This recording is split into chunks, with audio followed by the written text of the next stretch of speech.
ආදරණීය දවසක් මේ තියෙන්නේ පහුගිය සතියේ මම ගෙදර හිටිය දවසක මම එළියට ගිය වෙලාවට ගත්ත වීඩියෝ ක්ලිප් එකතු කරලා හදපු පුංචි වීඩියෝ එකක්.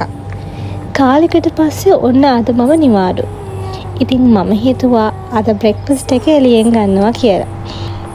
ඉතින් මම මේ IKEA එකට යන ගමන් IKEA කියන්නේ මම ගොඩක් කැමති තැනක් කෑම කන්න.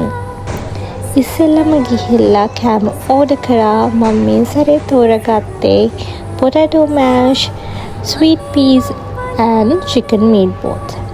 ඇත්තටම රසයි. අවාසනාවකට මට කැඩ්බරි ජෑම් එක ඕඩර් කරන්න බැරි වෙලා. තව මම ඕඩර් කරා කැපචිනෝ එකක් සහ IKEA වලම හදන චොක්ලට් බාර් එකක්. ඉතින් එදා දවසේ මගේ බ්‍රෙක්ෆාස්ට් එක උනේ මේවා තමයි.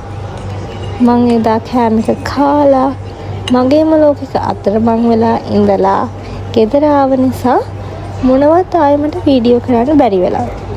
ඉතින් මම හිතනවා මේ වීඩියෝ එකට ඔයගොල්ලෝ කැමති වෙයි කියලා. කැමති නම් ලයික් කරන්න, කමෙන්ට් කරන්න අමතක කරන්න එපා. පුළුවන් වෙලාවට ආයෙත් වීඩියෝ එකක් කරන් එන්නම්. ඔයගොල්ලෝ හැමෝටම සුබ දවසක්.